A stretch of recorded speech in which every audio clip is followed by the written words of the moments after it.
All right. And good day, everyone. And welcome to today's session of Truly Foundation and A Course in Miracles. And hi, my name is Oliver, and I am your temporary guide, your temporary host uh, for this session, your temporary teacher. And I only say temporary because the permanent host, the permanent guide, and the permanent teacher abides in all of us. And so today is a great day. Today is an outstanding day. The way I see it, it is just one big day. One big happy day. In heaven, in reality, there are no day and night. There are no different days of the week. There are no weeks. There are no months. There are no years. There's no decades. There's no centuries. It's just one big aware present that is unchanging and unaltered.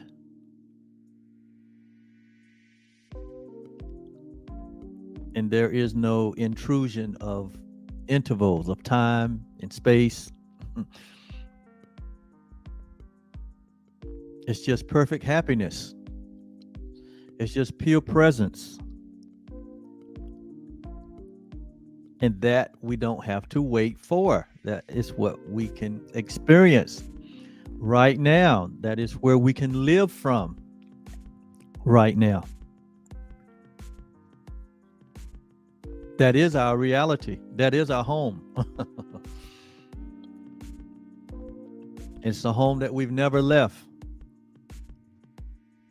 This journey that we appear to be on, it is a journey without a distance. When we really come to wake up from the dream of an idea of separation and the idea of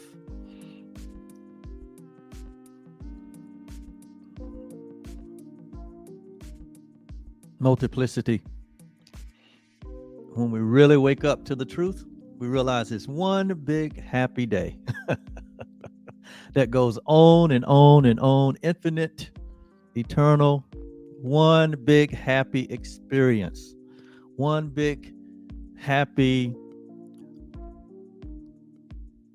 awareness of a love that never ends. And that can begin right now. You don't have to wait.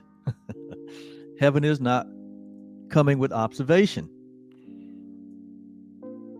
No one's coming in, riding in on a big white horse to make us happy or to save us. No.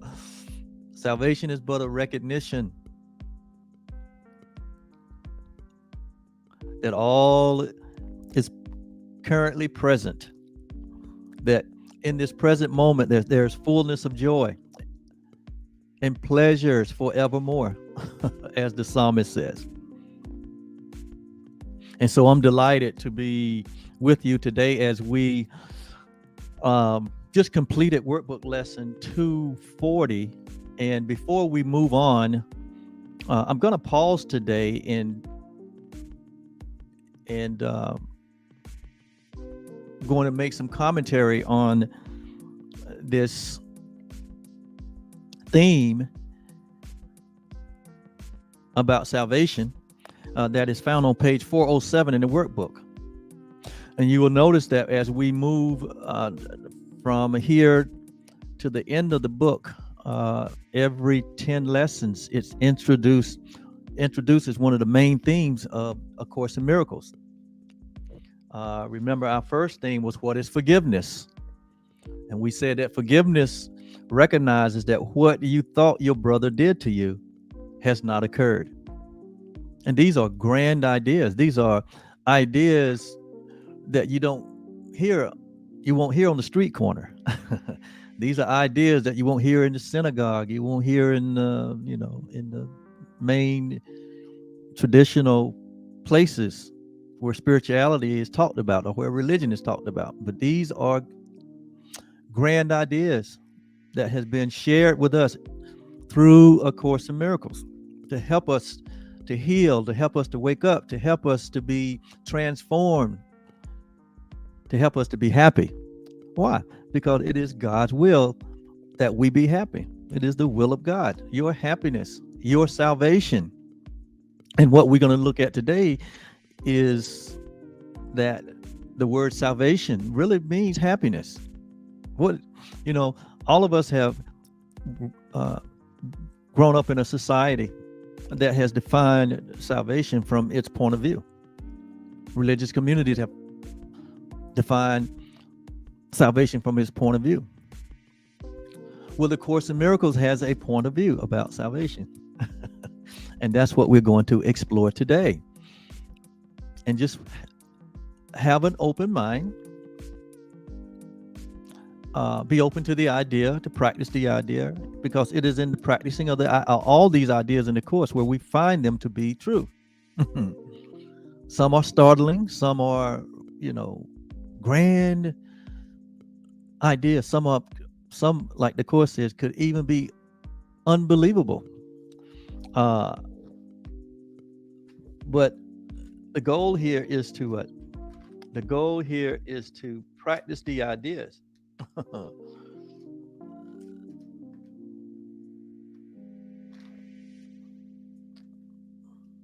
Before I move on, let me read what it says in the preface about our approach to really getting the effectiveness out of here. It says,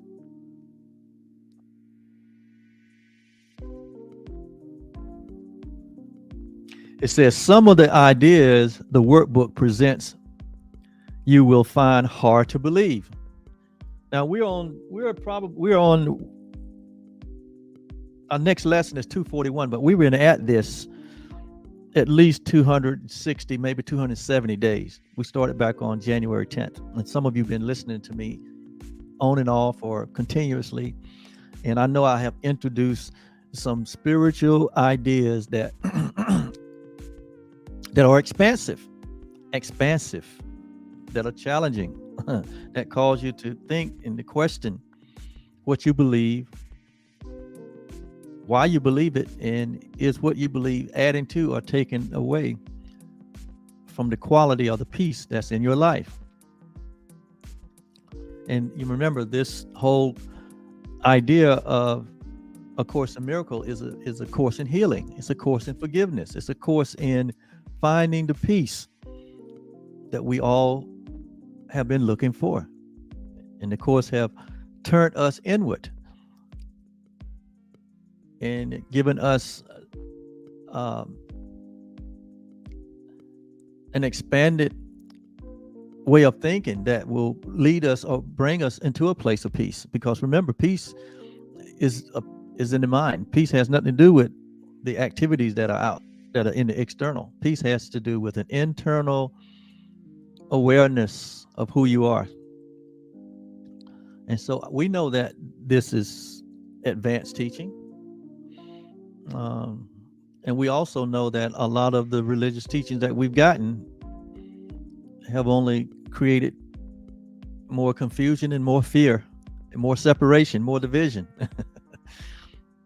And that's not love. So something needs to be corrected. So this is a course in correction. And so it says some of the ideas that we have covered and that we have presented, it says you or we will find them hard to believe. I remember my first trip through the workbook lessons and how eye-opening and how challenging the ideas were, because most of them was contrary to what I have been exposed to. So it says some of these ideas you might find hard to believe. Like when I say you are completely innocent, you are completely sinlessness, you are completely guiltless.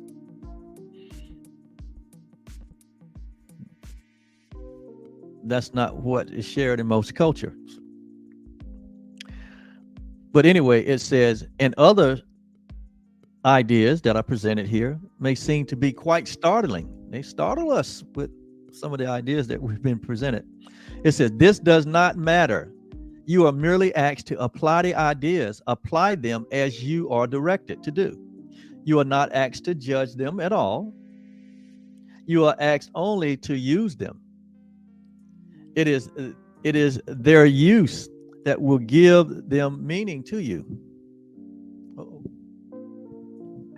Hang on a second. I have something going on here. 1 second.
All right. Sorry about that. I had a little malfunction with my mic.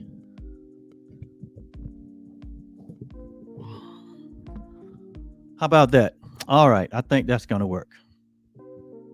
That's going to work. Yes. There we go. And so it says, you are not asked to judge the ideas at all. You are asked only to use them. It is their use. It's in the application of them. It's in the application of these ideas that we have been sharing.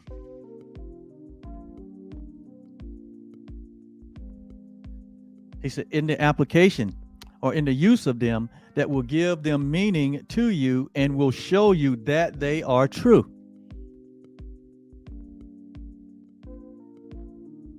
So it is in the doing or the performance or the application of these ideas in the course that will show you that they are true. Remember only this, you need not believe the ideas, so this is beyond belief. You need not accept them. And you need not even welcome them. Some of them you may even actively resist. When I know I've said some things over the last 270 days that you may even resist. It says none of this will matter. It doesn't matter. And none of this decrease the effectiveness of the ideas. But do not allow yourself to make exceptions in applying the ideas that the workbook contains. And whatever your reactions to the ideas may be, use them. Nothing more than that is required or asked.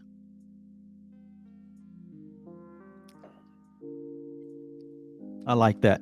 So today, we're going to look at the subject of salvation that's on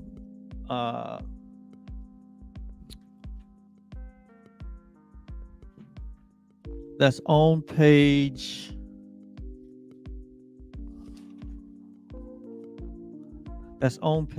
407 in the workbook. It says, what is salvation?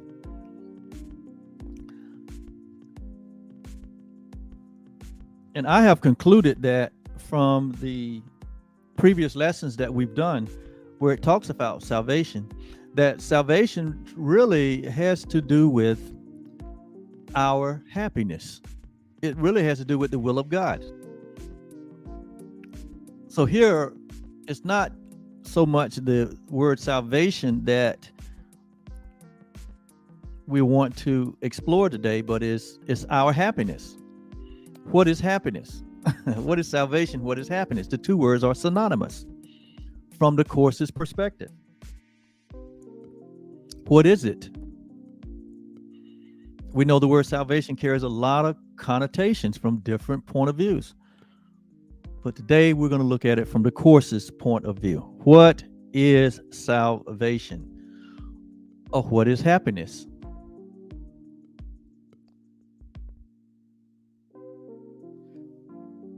We've covered several previous workbook lessons that address the theme of salvation or the theme of happiness. And I'm just going to read through a few of them before we get into this.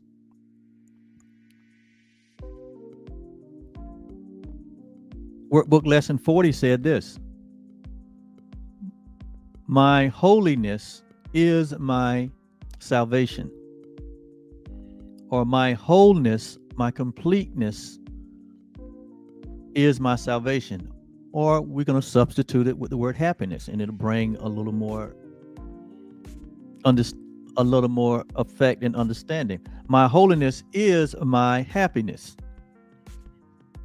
So here it's saying that holiness, our wholeness and is synonymous with our happiness or our salvation. Workbook lesson 70 said, my salvation comes from me. Or my happiness comes, notice now, it comes from me. Happiness is now not separate and apart from us. It's not something out there that we find in the world, but happiness comes from my very own self. And that was workbook lesson 70. In workbook lesson 71, it says, only God's plan for salvation will work. Or only God's plan for happiness would work. And then in workbook lesson 96, the idea was salvation comes from my one self, or happiness comes from my one self. Notice the pattern here. Workbook lesson 98 said, I will accept my part in God's plan for salvation. Or I will accept my part in God's plans for happiness. That was workbook lesson 98. Workbook lesson 100 was, my part is essential in God's plan for salvation. Or my part is essential or important, is very important. My part is very important in God's plan for my happiness. I play a very important part in my happiness.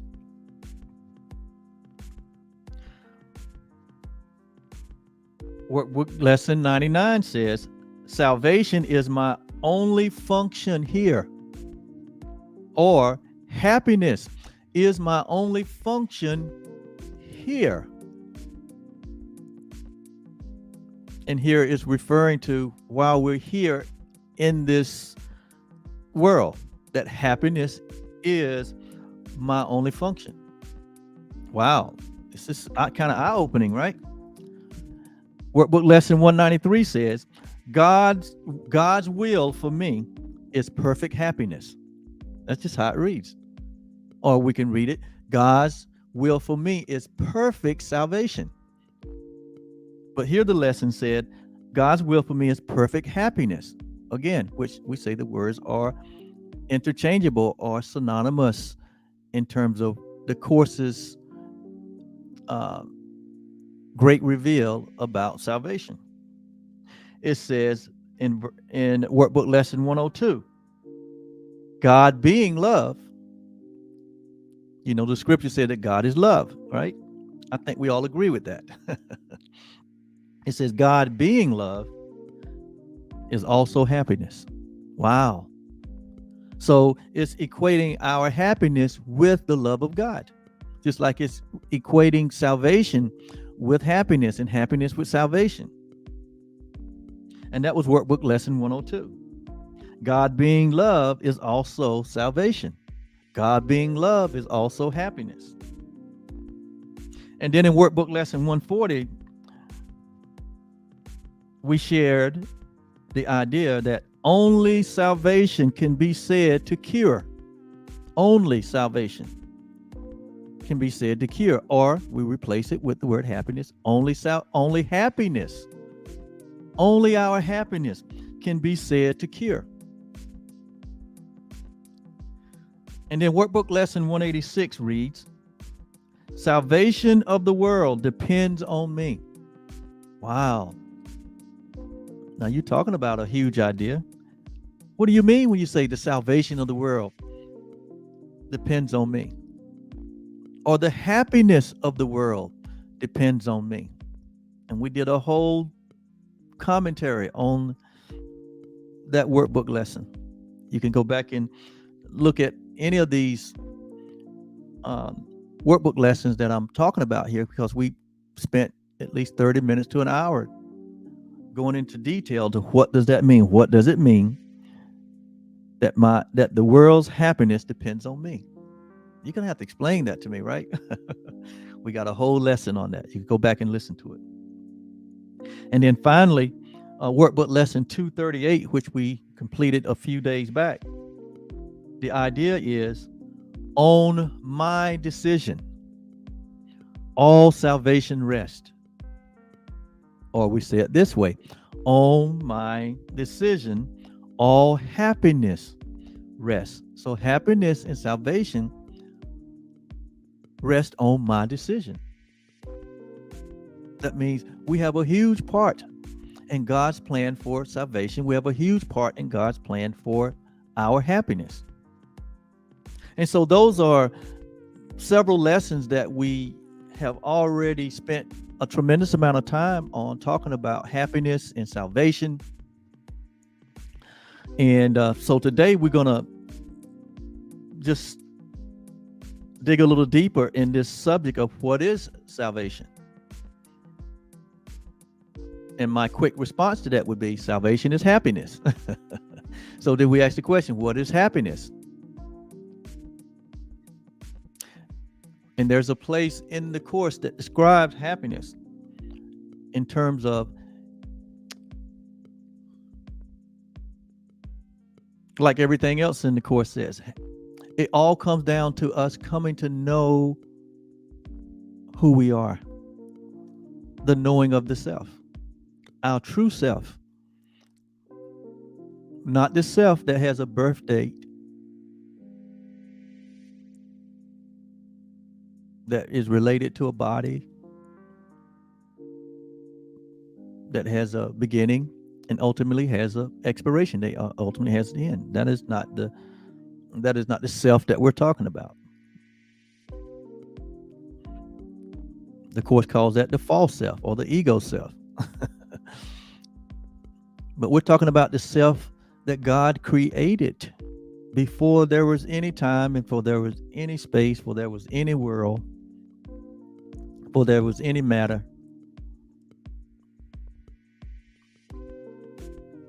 That in eternity, which is really all that exists in reality, God being love, God being happiness, it is in the nature of love and happiness that what do? When we are happy and when we are in love, what do? We give, or we extend everything that we are. We extend it. And so the whole process of creation is in eternity. God only extends what it is, which is love and happiness, joy, peace. And there is no opposite to what God is. There's no opposite to what the nature and the essence of God is. So our very awareness and consciousness that we are sitting in right now, to even be listening and hearing and having an awareness that there is an existence, that you exist. This is a part of that love. This is a part. This is the experience of God's love, and this is the experience of God's happiness. It is right now here, present. It is the ocean that we swim in. It is the ocean that we live in. We call it the ocean of love. It is the only existence that is eternal, which is God. And we are part of that. We are not infinite. We are not finite beings. We are not that which we made ourselves, bodies and a world and all this space of opposites and polarities. But who we are in reality is what God created. And we remain as God created us, just like his very own essence. And so when we talk about salvation, what is it? What is happiness?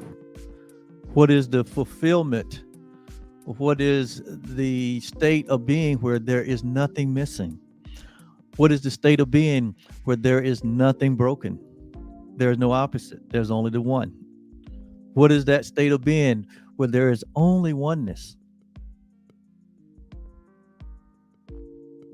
That is our reality. Where there is no intrusion on the oneness, where there is no break into peace, where there are no opposites to love.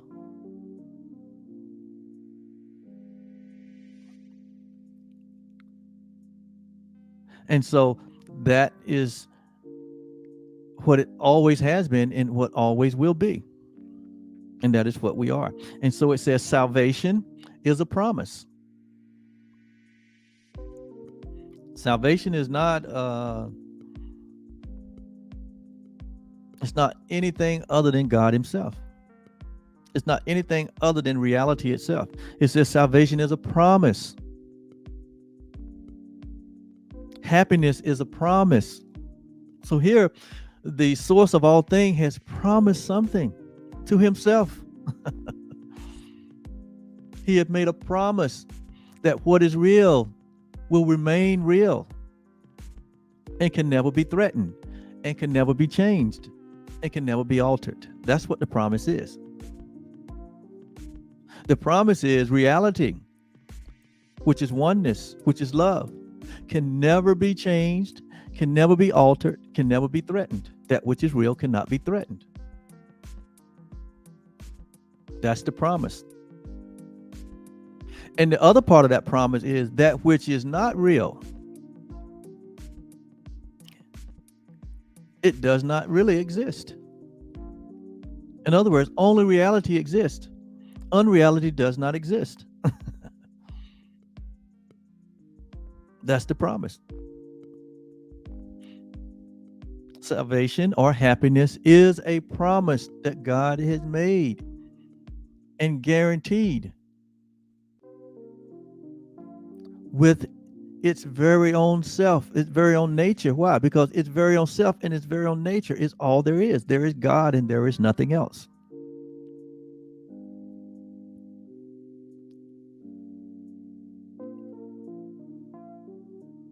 So salvation is a promise made by our Creator, made by the one source, made by love. And the promise is that that which God created, which is you and me, and all living things, he says, the promise is that you and me and all humanity would eventually find your way to the Creator at last.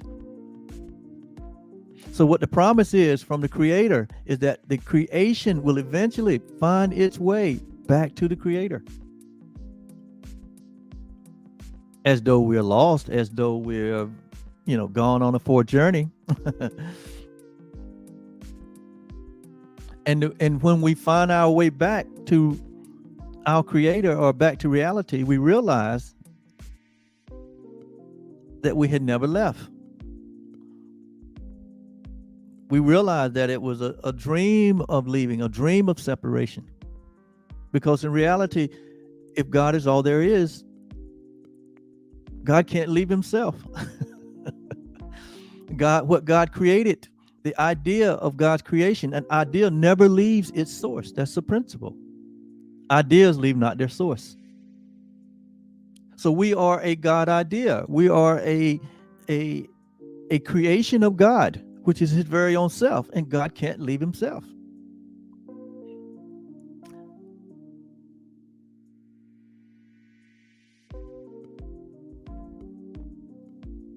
And the body, the physical body, is a good metaphor to validate that principle. You are sitting somewhere watching this video, watching this teaching. Your physical body is there.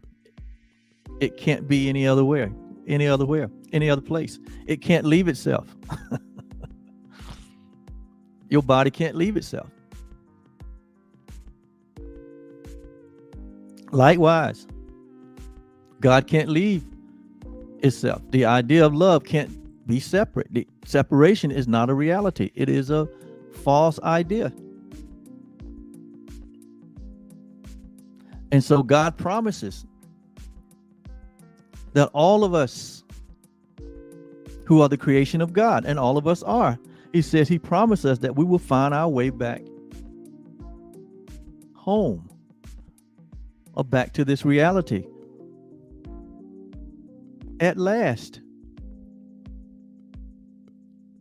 And he says it cannot be but kept. This promise that God has made cannot be but kept. Why? Because God is the only existence, and we are a part of that. So God is saying it is impossible, like scripture says, it is impossible for God creation to be separated from him. Nothing can separate us from the love of God, as it says in Romans.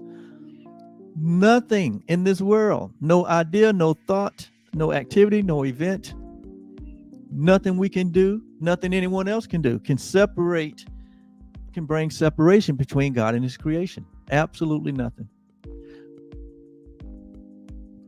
But we live in a world where it appears that everything is separate. Nothing is joined. And that lets you know that this world is not real. This world is not true. This world is designed to keep you from awakening to the idea of oneness, and keep you blinded by believing that everything is separate, that we are separate from one another. We're separate from God. If you look around in the room that you're sitting in, you'll see many different forms of things, and none of them are joined. All of them are what? Separate. All of them are holding their own separate space. And it's in this environment that we find ourselves in. We wake up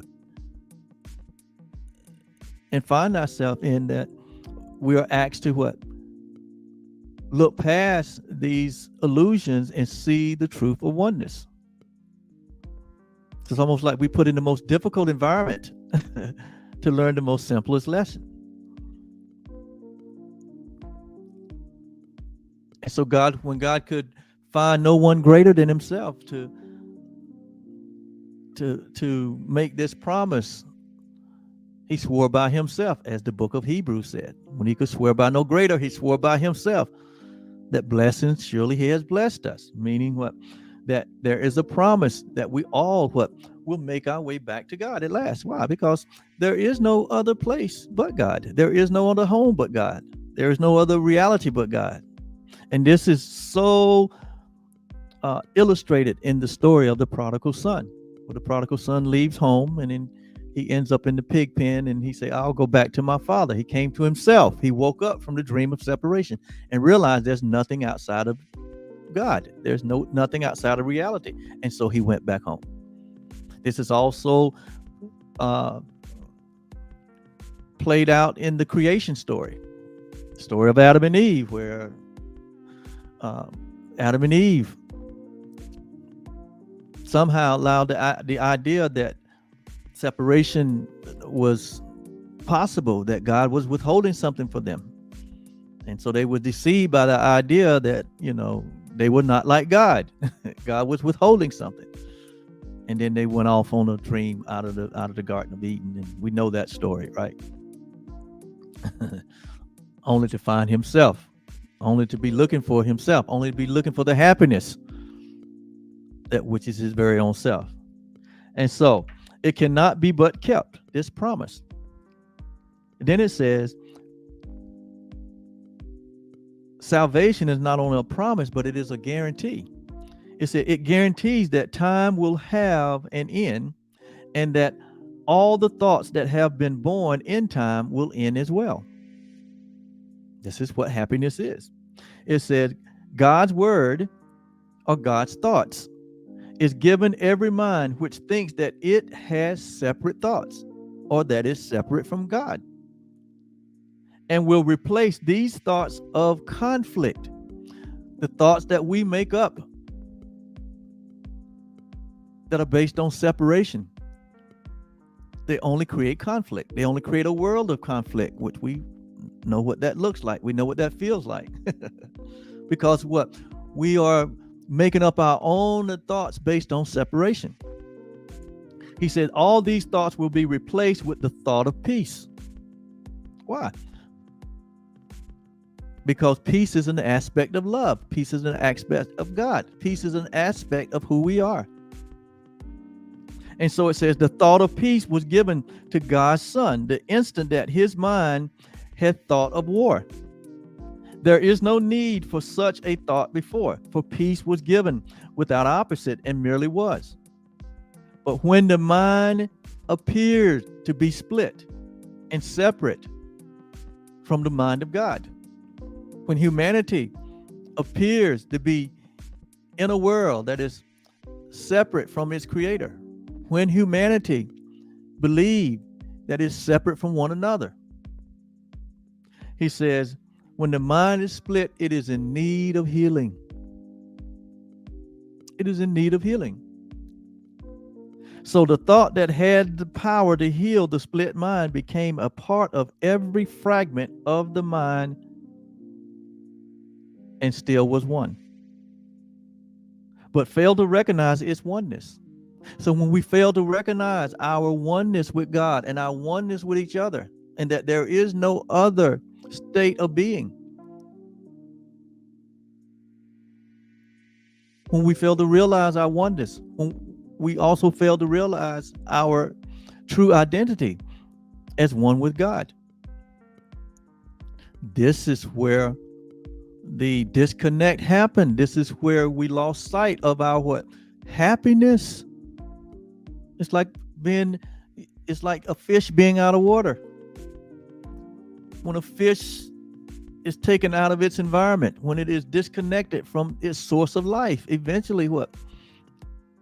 Eventually it loses its life. This is symbolic of humanity when we have this thought or this idea that we have split off from God, that we're split off from each other, that we're separate from God and separate from each other, when in reality we are one. Then this creates a split mind where we now, fall into a trance or into a dream or in a place where we have these vain imaginations about being something other than what God created. That we try to take on an idea and a identification that is false. It's called an ego or an ego thought system. And so there we create a whole world of separation. And then we see what happens in the world when we cover up the truth. We see this world that we have experienced where there is so much unloving separation, division, wars and fighting and sickness and disease and births and deaths, all these things that happen in this world that is not permanent, but are what? Temporary. That's what's not all the things that happen in this world that are not loving. All the things that we see in this world that we would say, who would create a world like this? Well, we created the world like this. Love has nothing to do with the evil and the unloving acts we see in the world. And we just continue to see these unloving acts happen day in and day out. Well, humanity is like it is gone mad on itself and on each other. And the atrocities continue to just unfold. Well, where is that coming from? That's coming from this mind that appear to be split from its from its creator. That's coming from a mind that seems to be split. And that we're not one, that we're not of the same mind, that we're not of the same love, that we're not of the same essence. And thus you may have a world that you have seen where it's been recorded over 6,000 years of the things that we have done.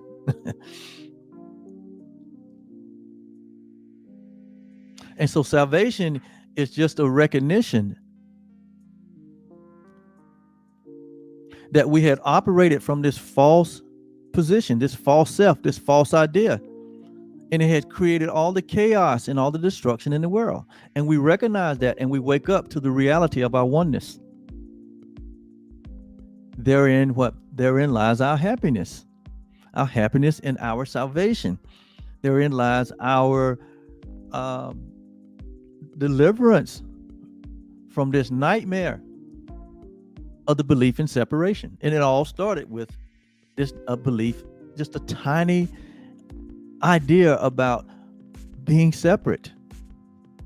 All of this came from that, just one idea of separation. And so it says,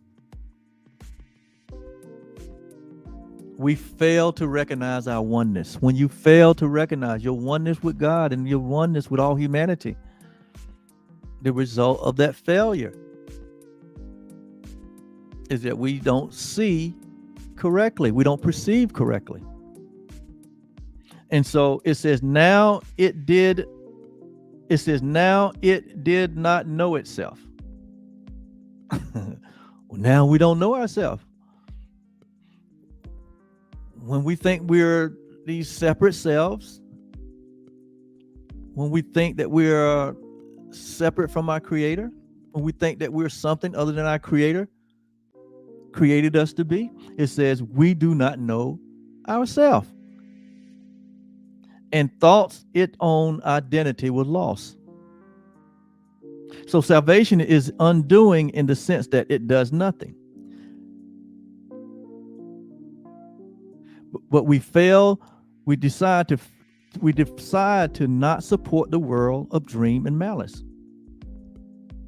Thus it lets all illusions go. The belief in separation. So our happiness is solely tied to us letting go of the illusion of our identity, along with all the other illusions that came out of a false identity.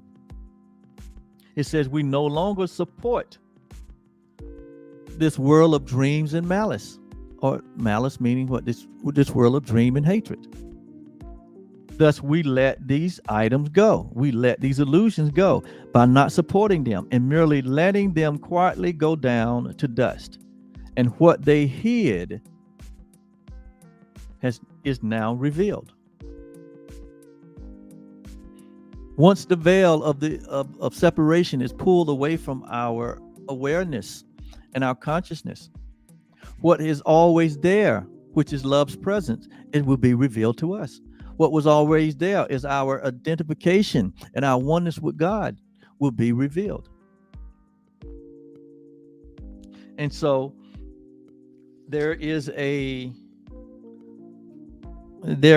line in the course in chapter 27 in the text portion of the course that kind of explains this whole idea, this one He calls it a tiny mad idea, where some way, somehow, we embrace the reality of being separate from our Father, being separate from God, being separate from one another. And it's in that idea that created all of this. And so it's saying here that once we denounce that idea, and that's the way our happiness is restored back to us, or salvation is restored back to us. So in on page 586 in chapter 27 on the healing of the dream,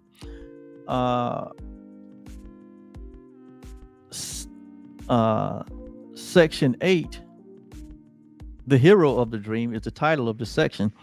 In paragraph 6, verse 1, it says, "Let us return to the dream that we gave away into the dreamer, who perceives the dream as separate from himself and done to himself." And this is where I'm trying to get to. It says, into eternity, where all is one. Notice now, into eternity, where all is one. In heaven, where all is one. God's home is oneness. God's presence is oneness. Love is oneness, which has never been which has never been it's never been tainted. It's never been affected by any of the dreams of separation that we have experienced. Heaven is still intact. Eternity is still intact. It says, into eternity, where all is one, there crept a tiny mad idea at which we, which is God creation, it crept a tiny mad idea in which we remembered not to laugh. In other words, we entertained this idea that crept into our minds. Just like the prodigal son, an idea crept into his mind. I'll take my inheritance and I'll leave and go and find something out there that's not here. I'll leave my father's house. I'll take my inheritance and leave my father's house and go find what? Go find happiness. I'll go find joy and peace, because my Father's withholding from me. That's the same idea that entered into the mind of Adam and Eve. When the idea came that you know, if you eat of the tree, you'll be like God. So what that idea was saying is you're not like God, that God is withholding something from you and Adam and Eve. So that tiny idea, that tiny suggestion, it says it entered into humanity, or it entered into God's creation when? In eternity.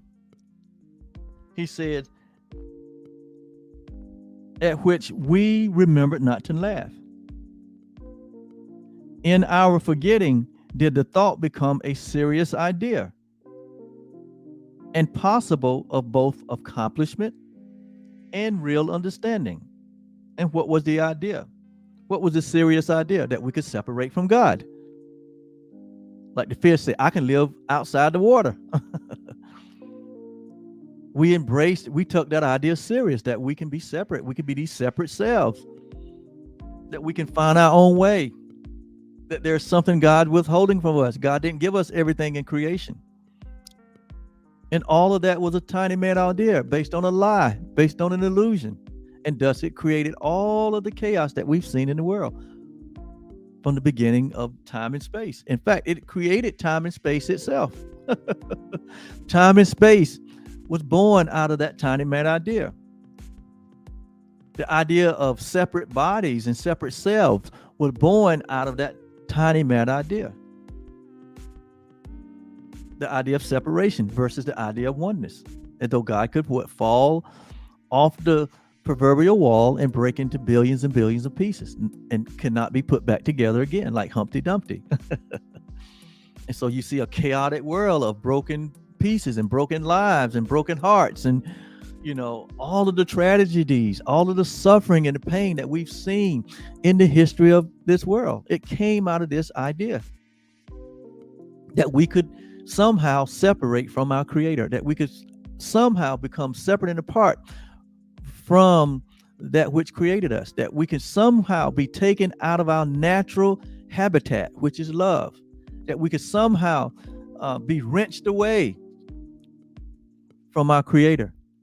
That idea, we took it serious, and thus we have the world.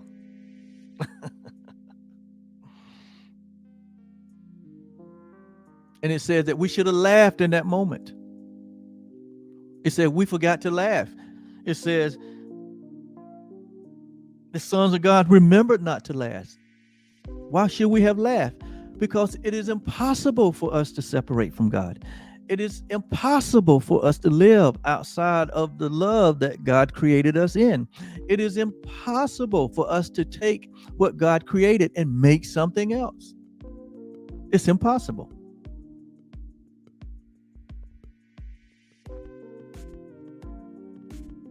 And we see the results of that by this world. We see the results of that by the difficulty in humanity, walking in love with one another, by the difficulty of humanity seeing each other as the very creation that God is, the difficulty that we have seeing each other and embracing the idea that as God is, so are we, that God and I are one. Your Creator and you remain in this state of oneness, that nothing really happened, that we had to fall asleep into a dreamlike state, or a state of fantasy, or a state of hallucination, to dream of being separate from our Creator, which is impossible. That's why we say this world is but a dream. Row, row, row your boat gently down the stream. Merrily, merrily, merrily, merrily, life is but a dream. There's so much truth in that. And we're not talking about the life of God is a dream, but the life that we have made up as separate bodies in a separate selves in time and space. All of that is temporary. It eventually will come to an end. So it's not real life. Life is eternal. What is not real, what is not eternal, what is not infinite, it's not reality. It's temporary. And so it really has no eternal value. This world, as we see it, the physicality, the matter, the form in this world, it has no eternal value. But when we take our reality, when we take our value and put value in what we have made, which is not eternal, which is only temporary, that's why we find it difficult. We find our happiness waning. We find that something is not right. We feel certain ways. We engage in the suffering of anxiety and fear and guilt. And we have allowed our consciousness to be given over to that which is an illusion. So all of the pain and the suffering that humanity has suffered over the existence of time and space, we've done it to ourselves. We've done it to ourselves. But the whole time, happiness, our peace, our joy, our happiness, our oneness is intact. It just has been glossed over or covered over by these false ideas. And so what is salvation? What is happiness? The happiness is this, like we said, that God guarantees or God promised that all of us will eventually find our way back to the truth. We will all eventually find our way back home. We will eventually look through the eyes of our reality and only see the truth of who we are. This will eventually be the experience of every living thing. God guarantees it. And so it says salvation is undoing in the sense that it does nothing. It just no longer supports the world of dreams and malice. It no longer support the idea of separation, that we are not separate from God or from each other, but we are one. We are one, and we share our oneness, the one life, the one self, the one being. We share that. That is our very life.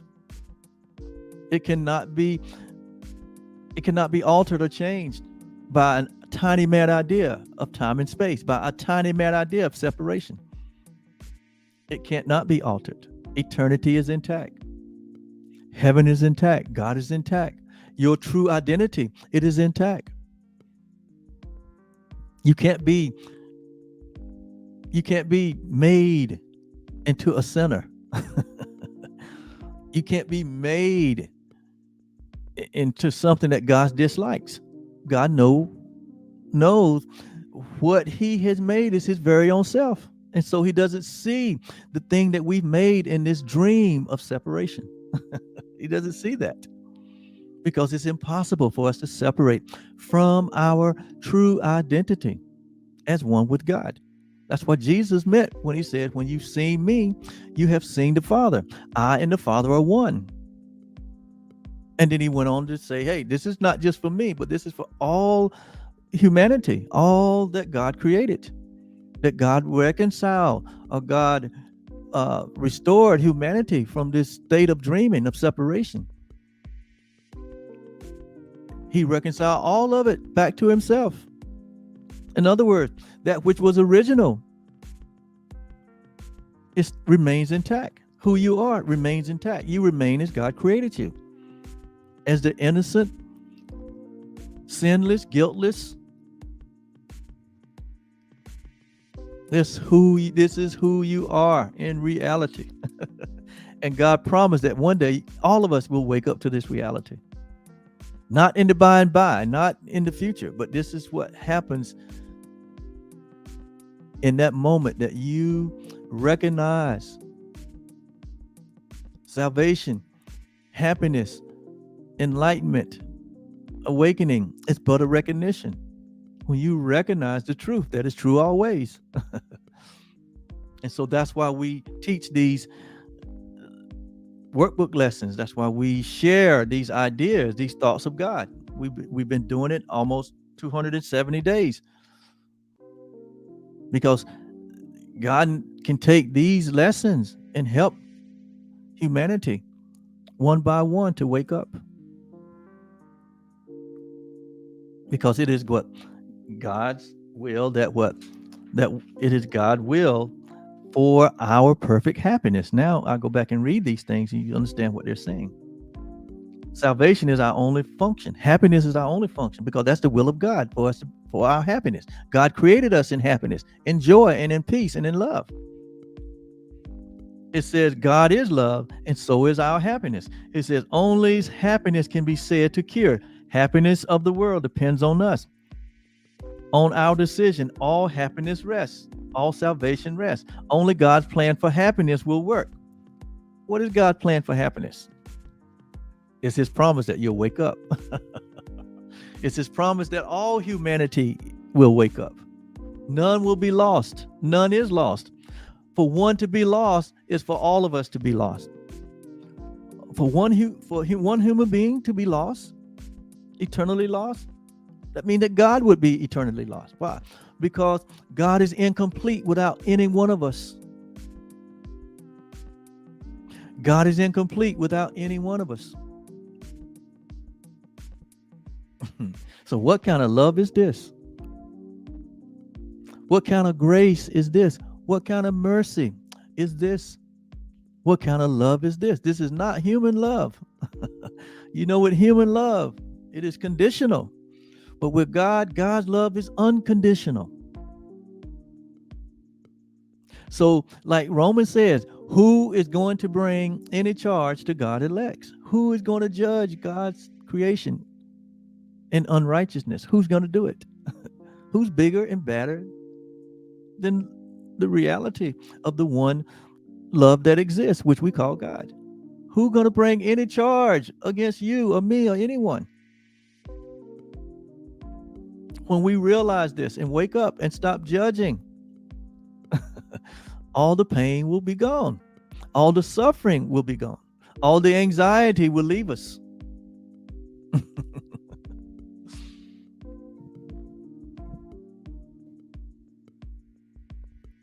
And so it says, from here we give happiness to the world. From here, where?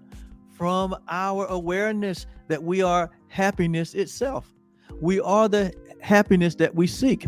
We are the salvation that we seek. And it is in our awareness and in our acceptance of our true identity as being one with our Father, one with God. For here is, it says, from this place, from this perception, from this reality, he says, we give salvation to the world from a place of oneness, from a place of truth. For it is here that salvation, or it is here that salvation was received.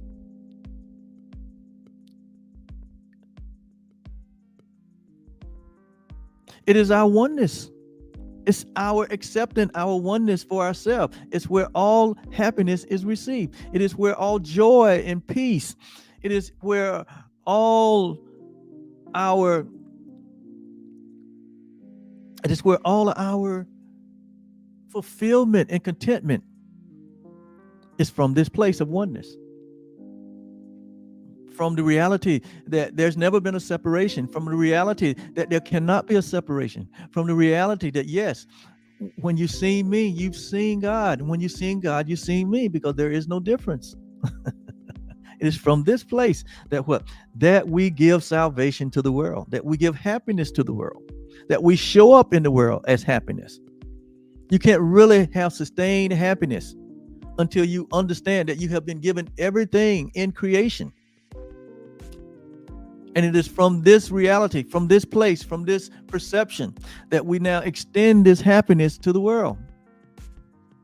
And it says, the song of our rejoicing is the call to all the world that freedom is returned.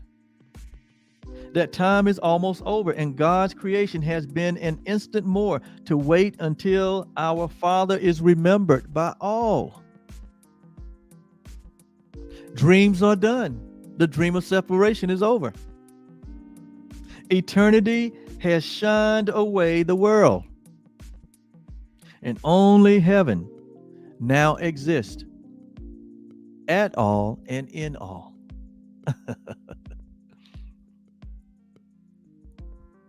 So what is salvation? What is salvation? It's not a 1, 2, 3 step. No, it is a promise that God has made with his very own self, that you and all humanity will find their way back to him at last. And that this world of time and space, which is only temporary, which is only an illusion, will ultimately disappear. That all the dreams of separation will ultimately disappear. All the lies will ultimately disappear. All the illusions will ultimately disappear. Everything that stand and that stood in between us and our reality will disappear. It will ultimately disappear. And what is left to reveal to us is the love that was always present. That love was always present. That who we are was always present. That we are actually pure present and pure love. It's who we are. And it's what God is. And it's not anything in that is separate, but it's all one reality. And we are part of that one reality.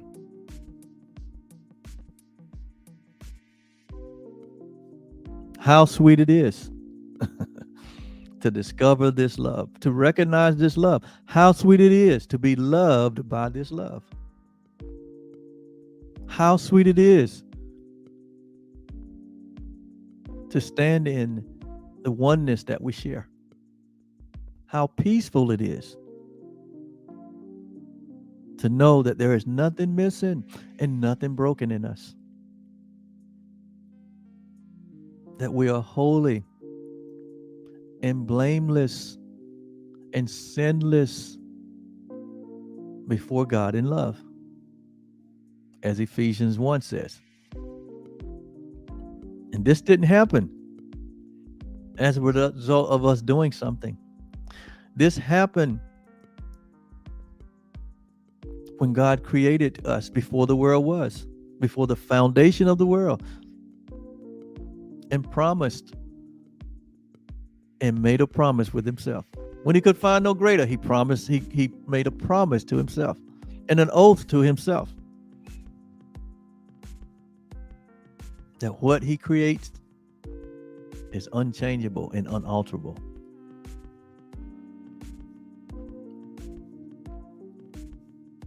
Wow. How beautiful is that? How happy can one be with that reality?